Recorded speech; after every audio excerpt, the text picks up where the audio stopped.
Hey all, here are OS Reviews. Today we're taking a quick look at the Hohem iSteady M6 kit. This is a 3-axis smartphone stabilizer or gimbal that has a LED fill light at the top that you can use to change the color if you're capturing vlogs or selfies. And the whole point of a gimbal is just to make your footage a lot more stable, almost seeming like you have a dolly or some type of rail system, and how the footage is buttery smooth as it glides along. This also has built-in object detection as part of the module with the fill light. So this can track you, and if you put it onto a tripod, it will move and pan around automatically instead of having someone kind of always pointing at you. This is compatible with any universal smartphone, either iOS or Android, and the auto tracking part is even not requiring any companion app to work. You just turn it on and it does it automatically, but you can download an optional companion app that will give you more cinematic effects of rotating the motors, such as a dolly zoom and some other preset filters that you can find. Now, this company does specialize in these smartphone gimbals. They have made quite a few models through the years,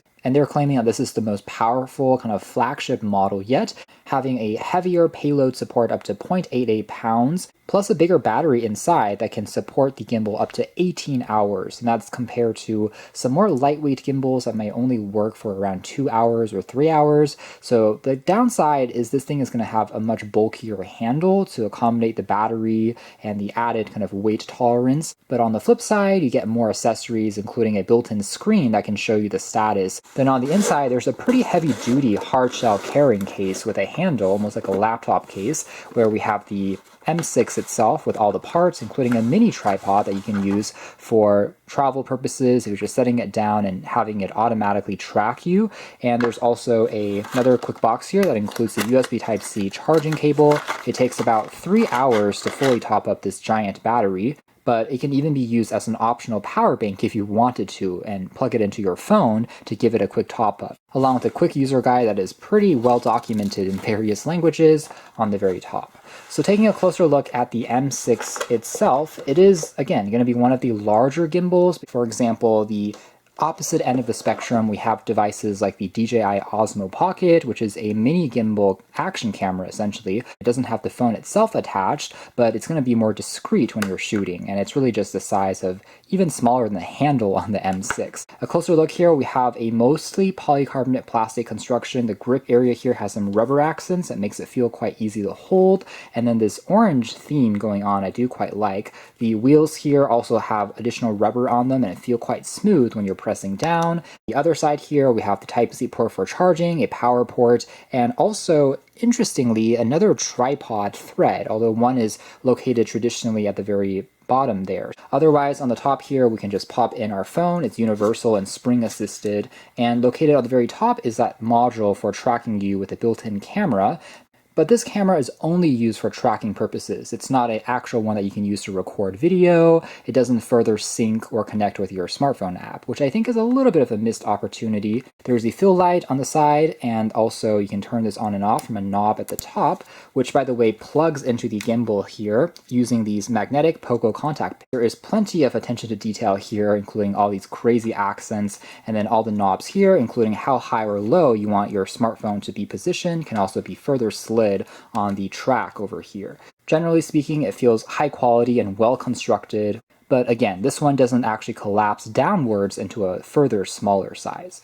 Alright, so turning it on along with the switch for the AI auto-tracking camera, you'll see it turn green once it's recognized a person's face.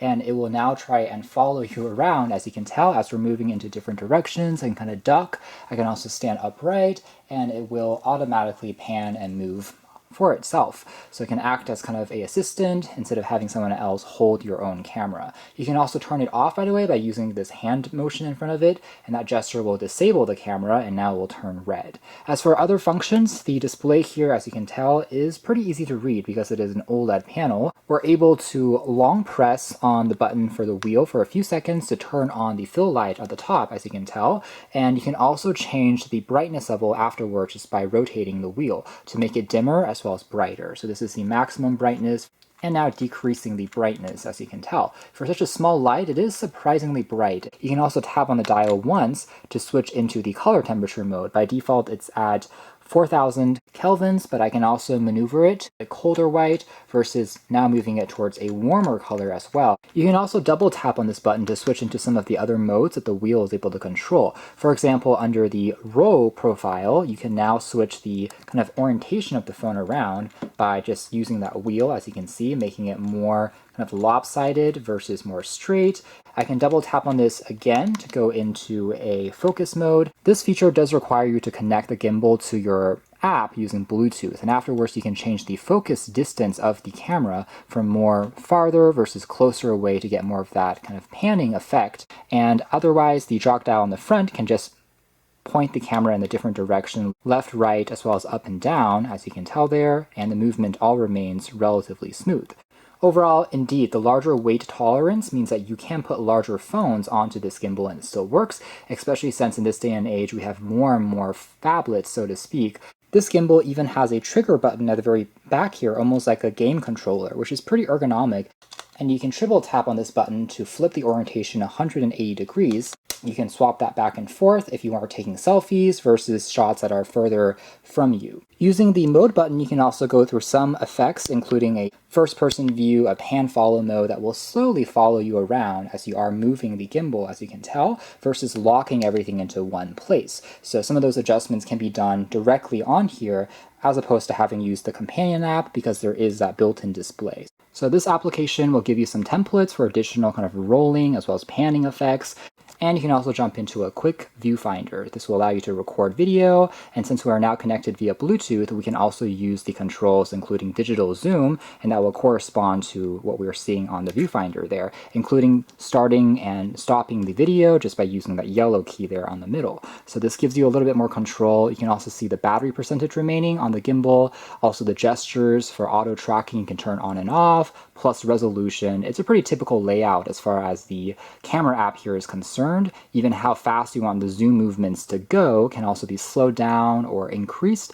You can even play around with some beauty effects and some preset filters that will change the color grading, as well as under moments, this is where you can find the aforementioned built-in template. So this is Inception that will rotate and it will capture the shot slowly spinning around as kind of a special effect, and it has a kind of 3-second timer as well. By the way, the sound that you heard there was coming from the gimbal itself. It has a small mono speaker for alerts, and then this was the finished result of it kind of panning around there slowly, creating quite a cinematic effect, I have to admit, for maybe social media or into a slice of a film that you're working on. Other examples you can find include rotation, finding the sea. A lot of these templates are always growing as well, and they will be pushed over to this companion app. We've seen this on other competitors as well, and can be, again, a pretty fun way to just create some quick shots using the motorized kind of arm of this gimbal.